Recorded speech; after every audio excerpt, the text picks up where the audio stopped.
Ladies and gentlemen, the President Republic of the Philippines, Mayor Rodrigo Roa Duterte.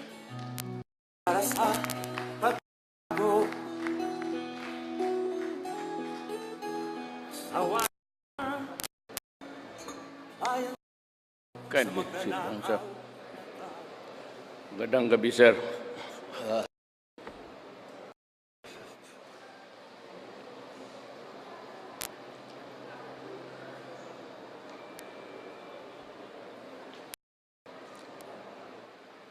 The Executive Secretary, Salvador Medialdia, and other members of the Cabinet who are here with us today, tonight, former Senate President,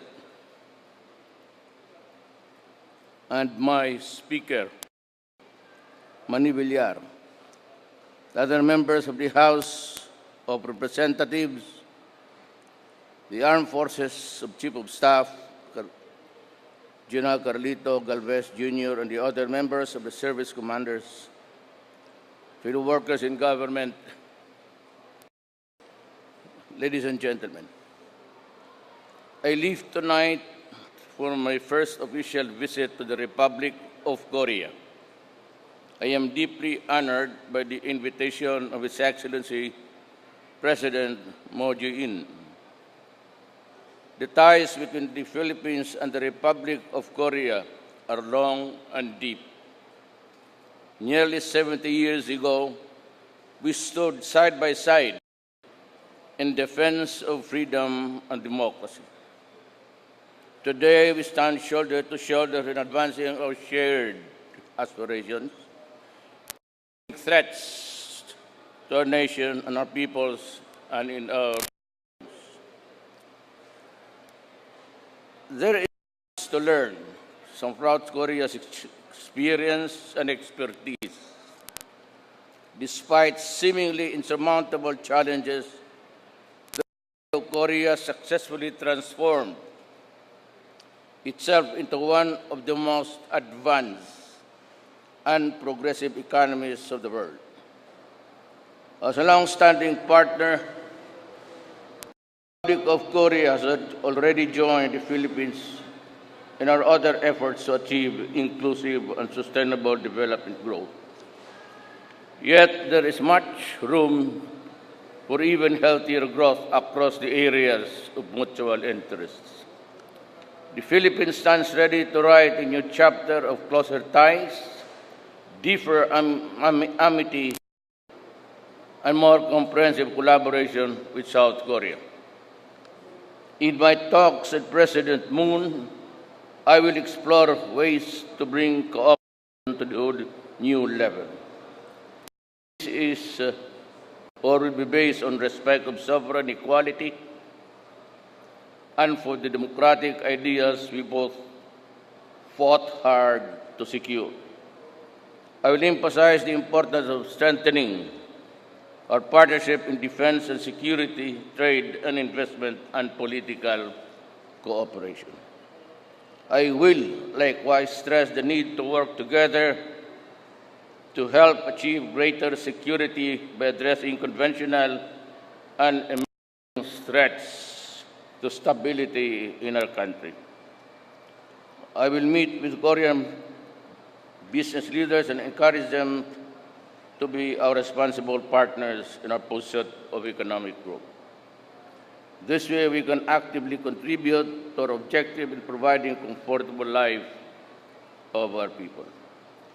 As always, I will meet with the Filipino community and thank them for their sacrifice for the sake of their families and for their contribution to our nation's socio-economic development.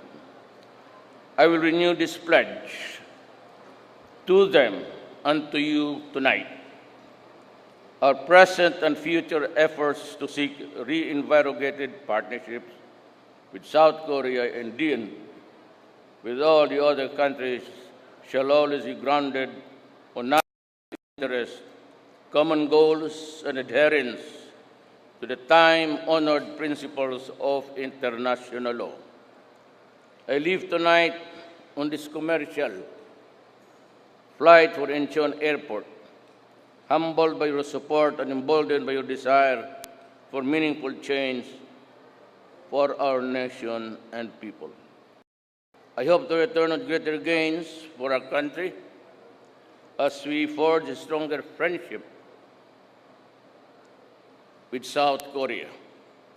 All these duly report upon my return. Daghang salamat. And maybe I will, but not, I'm taking a commercial flight. We would not want to inconvenience the other passengers. But I can have a short dialogue with you. Mr. President, we have Trish Terada of CNN.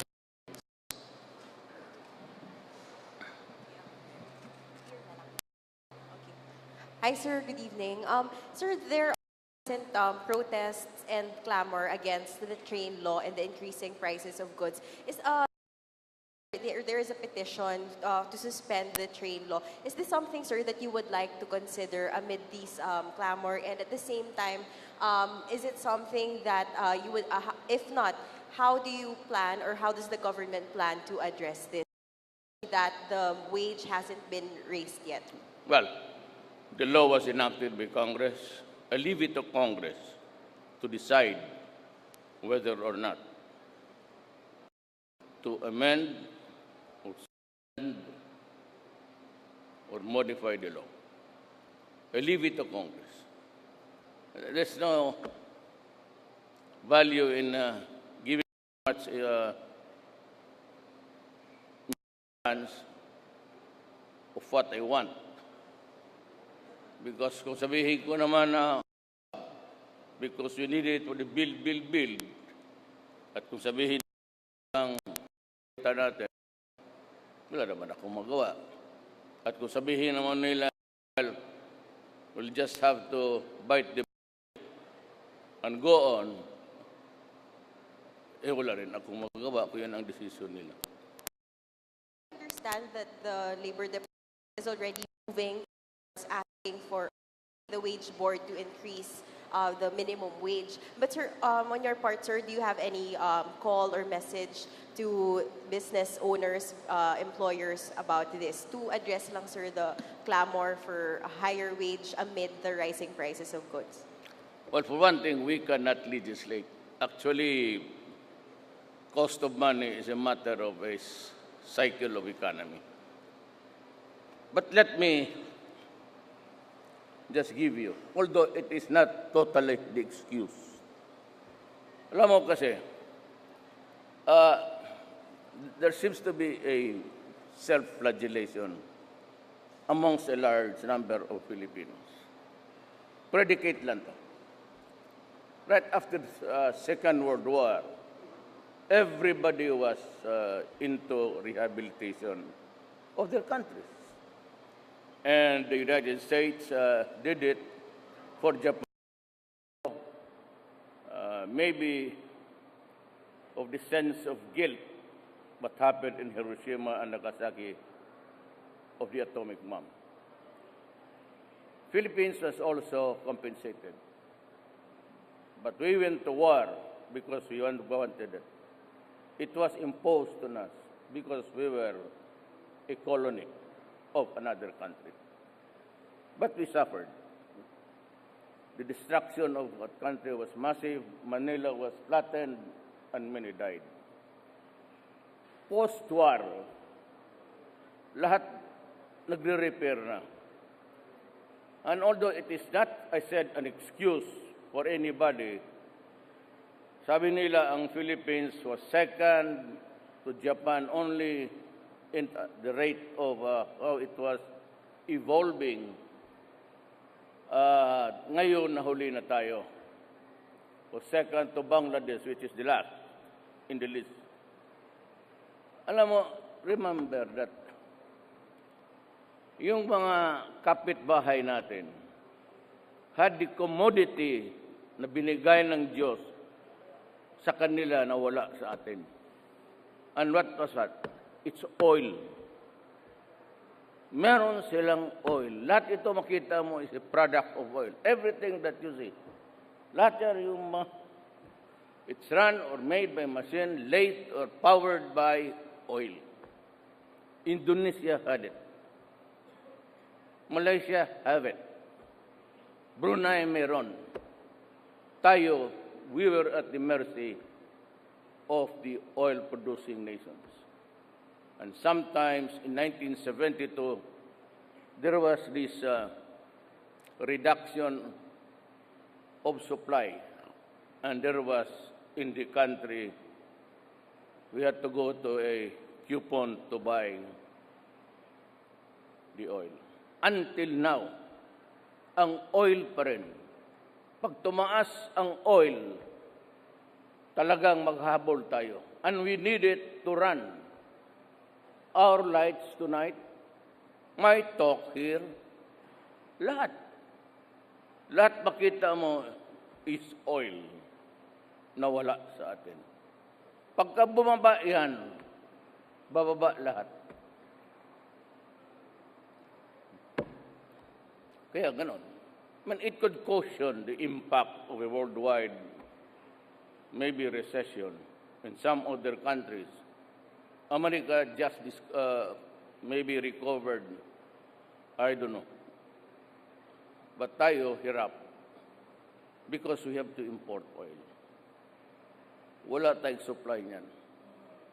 Ngayon yung sa Alegria, I was humbled before God na for the first time we struck oil and there was gas spewing up the fire from the ground because the oil is there and the gas is going on top. So it's really, yung sabihin mo na whether it is a legislated salary, which is not really the practice, o hirap tayong lahat dito, it's oil. It's not because we are doing bad in business. We are doing fine. The exports. Problem is, I said, we have to buy oil to run everything, including to reach where you want to work. You have to ride, it's eating oil. That machine is a product of oil in the factories, powered by oil. Yan ang, walang magandang lalaki dyan. If it would go up, we would be pretty hard up. But if it goes down, then we are better off. Yan ang sikreto. Huwag ka masyadong you dwell on some other matters about this, about that. Everything is doing well in our country. Maybe some problems here, there. But we are in a hurry in our infrastructures. But always the rate of speed with which we will produce or finish them is really dependent on one vital commodity na wala sa atin, it's oil. The Alegria oil there, I suppose, would barely support the needs of the Visayas area. But let us pray that God, hindi ko talaga alam paano niya, all our neighbors, may oil. Yung ibang far beyond our shores, yung ibang meron. Bakit tayo hindi binigyan at kukunti ngayon lang, and which has stymied the quality of time. We had so many opportunities, tapos wala dyan. Because it's all oil. Yan ho ang sagot ko.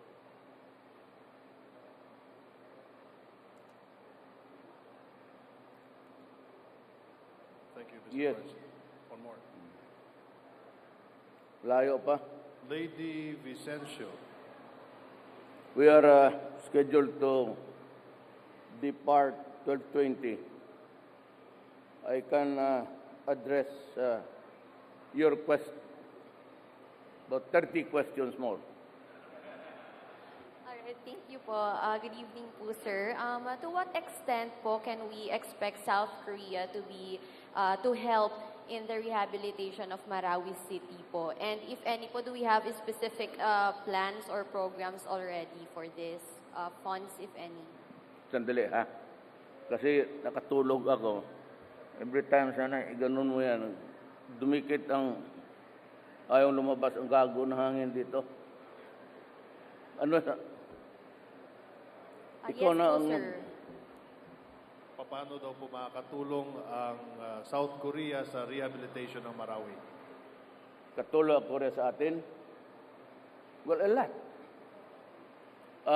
Maybe you can have a cheaper price. Investments which are coming in. A lot of Korean enterprises that are in Mindanao for the agricultural endeavors, enterprises.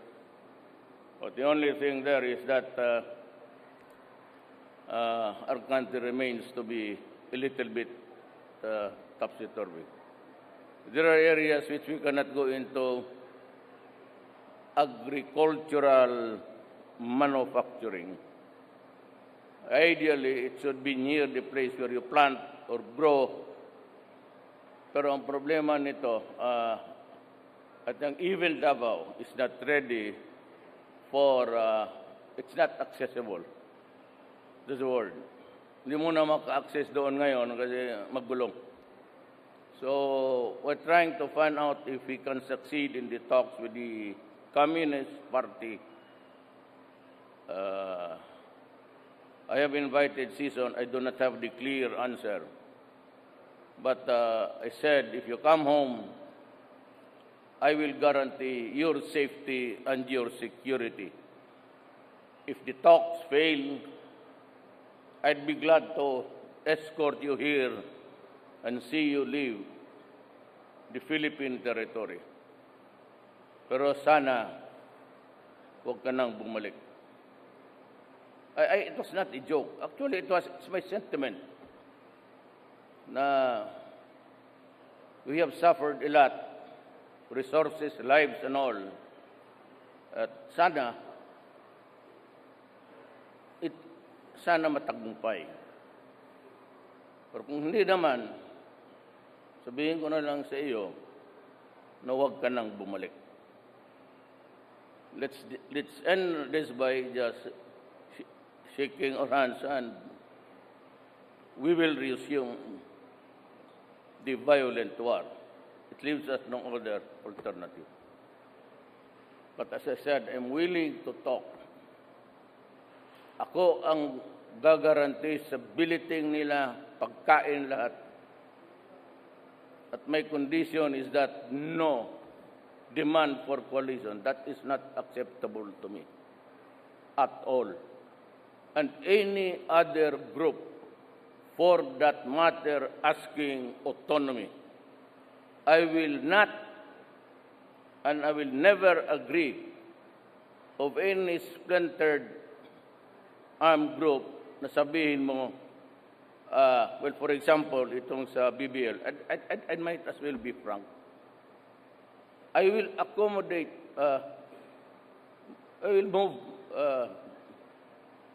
the extra mile. But never would I agree that there will be a fissure somewhere. The PNP will remain one line to the last barangay tanod. The armed forces of the Philippines will only have one command from the Chief of Staff down to the PNP Chief down to the tanod, whether armed or not. We will cross the bridge when we are there, whether or not there would be a need to arm some sector of government who are not either in the military or in the police. But as of now, we have the CAFGOs. And, but I said a decision arrived at by all players sa gobyerno will be made. I was paakyat ako dito, kita ko yung ano ba tawag yung maliit na tabloid, that Ping Lacson says that there's more activity of corrupt government policemen and a combination of all. Not only the police, but maybe they're referring to the uniformed personnel. At totoo yan. We will not deny that it's true, and we will not renege on our duty to put it down. Kunting, alang, seems to be a, you go full blast, and you have the human rights. Madugo to kasi kung sabihin mo police o mga armed gangsters. Just like in America, in South and both North, it's really a bloody war. And you see also corrupt policemen and soldiers there into crime, drug. In the Philippines, it's no exception. But we will deal with the problem. Maybe a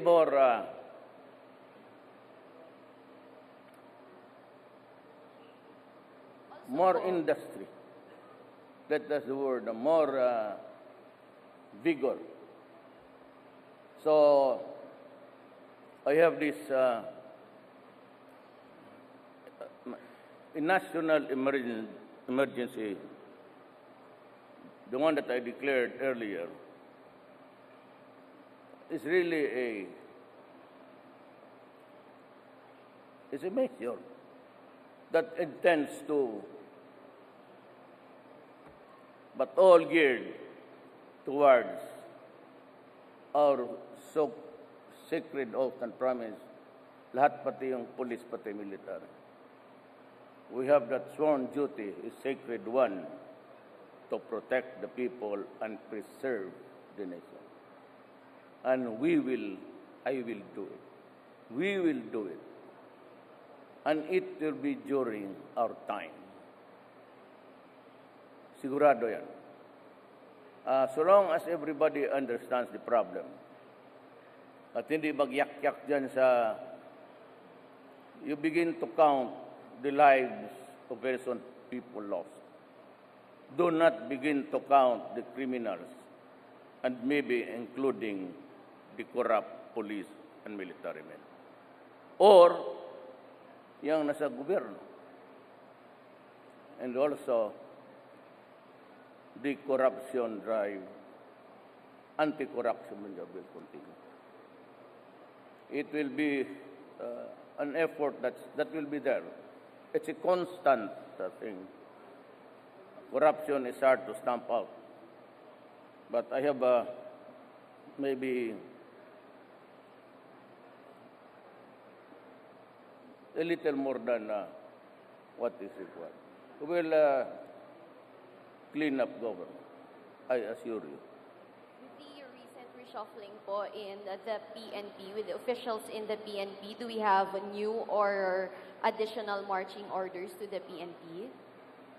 Mabuti pa dito ka sa tabi ko, ma'am. Talagang ayaw lumabas to. Because I had an accent. Hindi ako mag-excuse. Yes po. With the recent reshuffling po of officials in the PNP, do we have additional or new marching orders to the PNP? Well, I leave it to the PNP command. At your back is the guy who will do it. Earlier, when I talked to him afternoon, and to the others, just do what is right and legal. Period. if we can clean the place legally and in a right mode, it will be good. But I said, there is a war of drugs going on. No less than a senator of the Republic of the Philippines has complained. It's there. Diyan sa Agdana, nakita ko yung sort of a bulletin. I will declare to Senator Lacson that we will do it. At the morning, again, the police and the military na kayo talaga ang mauna. Kayo ang mauna bago lahat. Kasi kayo yung, well, the most dangerous actually. You have the guns and you can fight. And we will give you what is due you. So,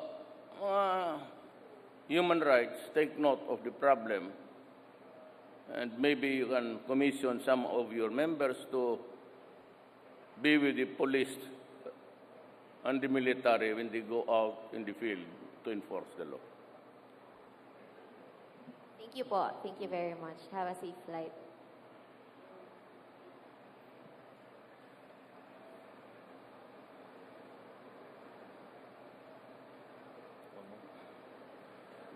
Arab Wala Perez, pa.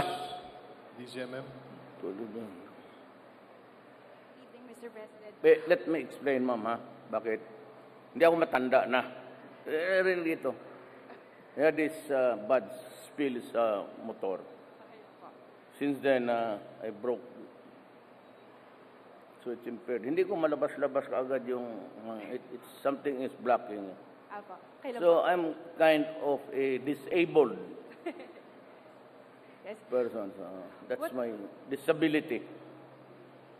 Impaired hearing. Since then, pagkatapos ng disgrasya ko,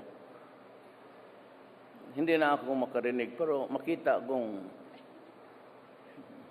lalo na kung kagaya mo.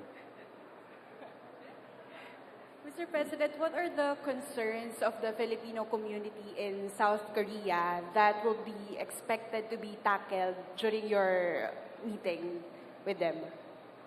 Well, yung working paper ko suggests that maybe the environmental concerns. Isa pa yan. Maraming papasok dito. But always, ang problema when you have something going on, there's always the residual in everything. So that's one. And kind of stressing to them that we welcome infrastructures, factories and all, but we must protect the environment. In some other place, in Davao City, Angol, the siltation of the mining soil that's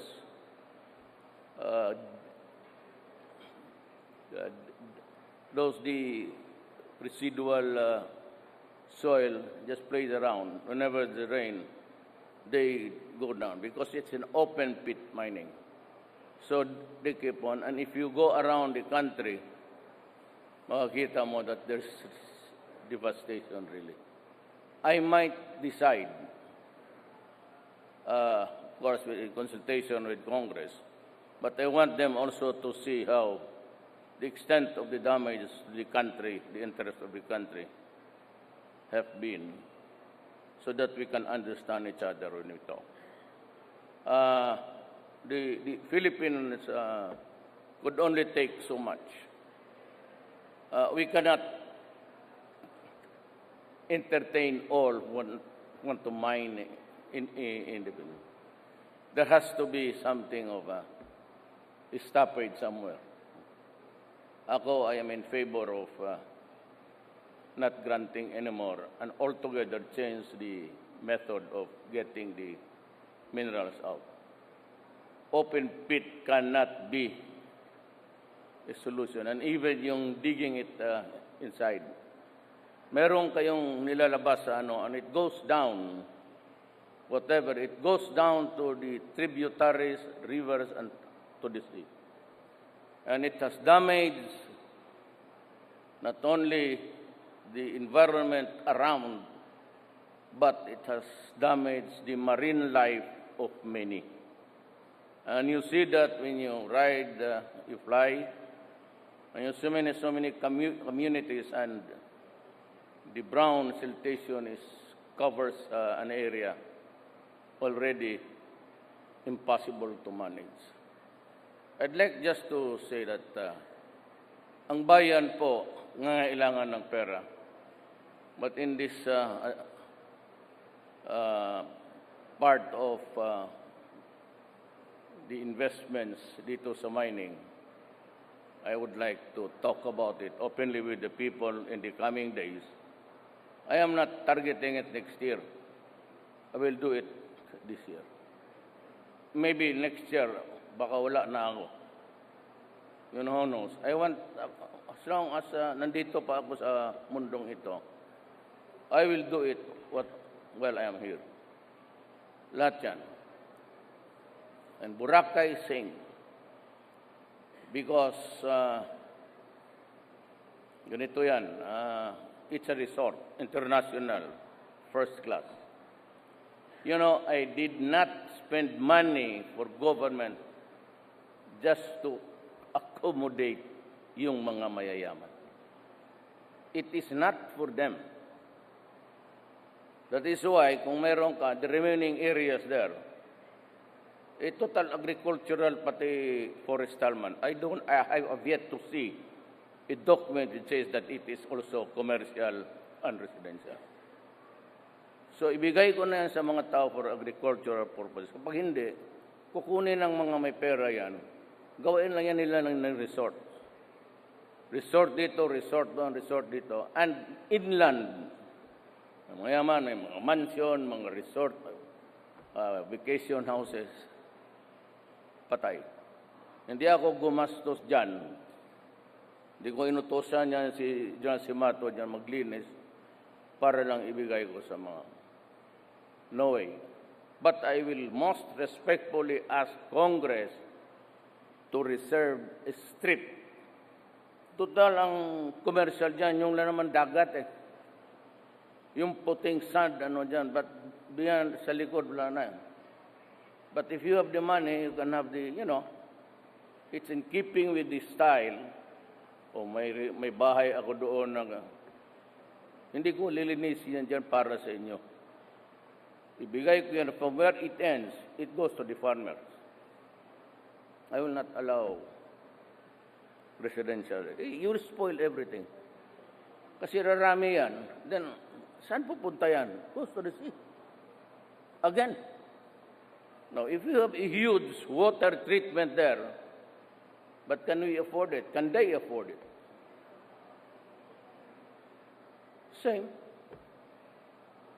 So, buti na yung magkaintindihan tayo ngayon. Salamat po. Thank you. Thank you, Mr. President. Wala pa? Isa pa. Kung kaya pa yung piloto, sabi ni... It's 12:30. Departure time is 12:30. Bam Alegre of GMA 7. GMA 7. President, good evening. President, yung from the United Nations, nag-comment na naman na special rapporteur about sa mga justices po na nag-express siya ng pagkabahala raw doon sa public statements niya daw po kay dating Chief Justice Maria Lourdes Sereno, sir. Any comments about doon? Again? Siya na lang. Unsa isulti niya? Comment lang po ni President dun sa statements na nababahala raw yung Pati pala ito yung hindi sumakay ng aeroplano, hindi rin makarinig eh. about yung public statements dun sa Sereno. Mr. President, nababahala daw yung mga international justices dun sa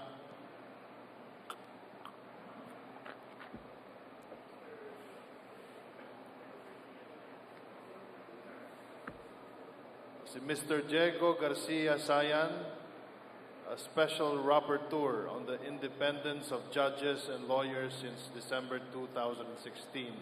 Nababahala daw sa naging desisyon kay Chief Justice Sereno. Ano po daw ang inyong reaction, Mr. President? About the decision, About your statement daw po. what about my statement about her? Mga President, parang public threats daw that you made publicly daw kay Sereno na na-monitor niya siguro sa mga speeches and all. So this is an official from the UN, sir, na nag-express. Who is this ng guy? pagpapala. This is Mr. Diego Sayan from Peru. What is he? He's a special rapporteur on about the independence of judges from the UN po siya. About our judicial system here? Yung ano daw po, yung mismong statements niyo daw po. Yung the statements you made public po about dating Chief Justice Maria Lourdes Sereno. Like enemy niyo siya daw and that she So, should be nagalit removed ako from sa kanya. office. I said, gusto mo? Kasi sinabi ko na sa kanya, wala akong pakialam dyan sa warrant to. Kalida is doing it because he's an Ilocano. He's hurt because of yung denial sa burial ni Marcos. Akala niya, nakikialam ako. You know, Kalida was doing it as an Ilocano. Ay, abogado yan. Pati yung siya nagdala ng ipalibing. Ako naman following the law. You're a soldier and a president. So, ano ba? And they were criticizing me left and right. That's the law. What can I do? Ito si Sereno kept on harping na Duterte. You can, you would go and remember. Sinabi ko sa kanya, hindi ako nakakialam dyan. Ngayon, sige, pagbalik ko galing, where was I? Singapore? Yeah.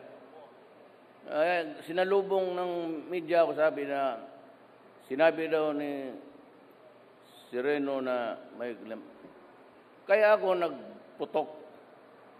Sinabi ko na sa iyong, nako, nawala akong pakialam dyan.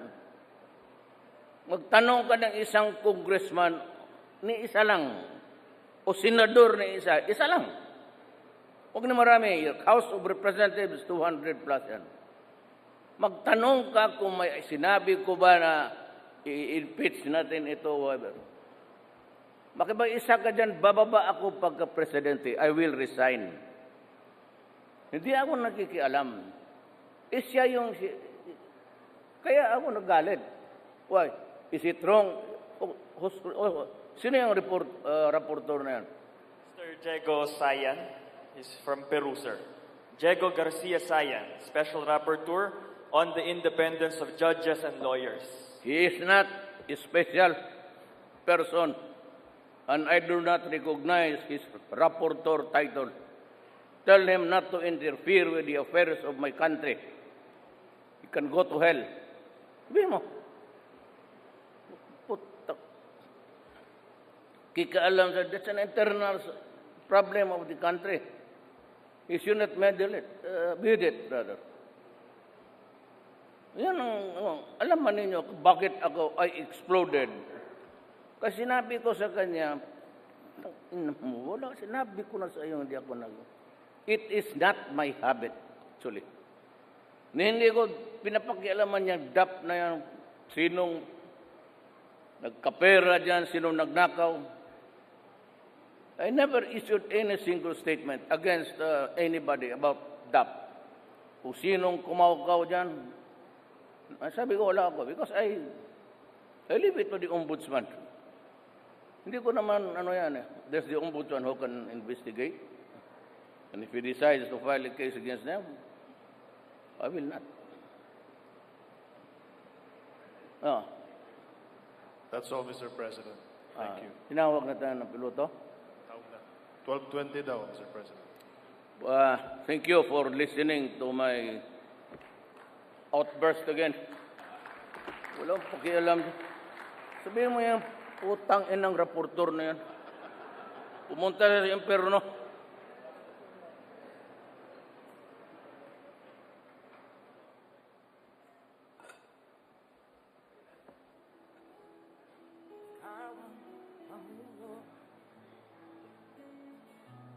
Para sa pagbabago, sawa na ang bayan ko sa magnanakaw na tao.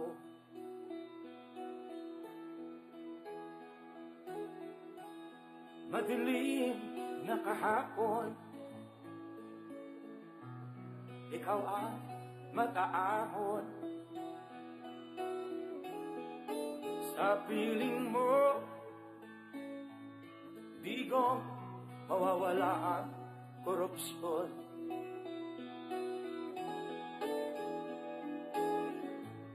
Tayo na, Pilipinas, tayo na magbago. Hawak kamay tayo para sa pag-asenso. Ikaw at ako, tayong lahat kay Rodrigo Duterte, para sa tunay na pagbabago.